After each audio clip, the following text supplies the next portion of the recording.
ahumure wese humure umuryango kizosohokera nukuri ufite ikibazo wese agenda ahumure Sifananishwe na mlima Kilimanjaro. Sitaka majaribu lako niwe kubwa muno. Sifananishwe na mlima Kilimanjaro. Siku moja mimi nakwambia mbele jaribu lako litatokea. Jipe moyo katika jaribu nalopitia, maana kila jaribu lina mlango wa kutokea. Haleluya! Amen. Ifananishwe na mlima Kilimanjaro.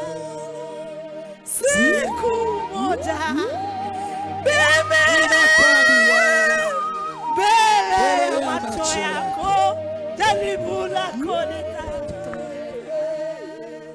Jipe moyo katika jaribu unalopitia, maana kila jaribu lina mlango wa kutokea.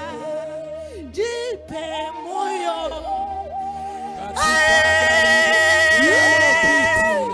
maana kila jaribu lina mlango wa kutokea. Nataka majaribu lako niwe kubwa muno.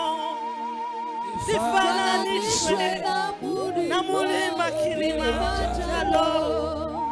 Siku moja mimi nakwambia mbele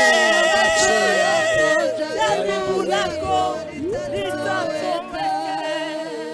Jipe moyo katika jaribu nalopitia, maana kila jaribu lina mlango wa kutokea. Haleluya! Amen.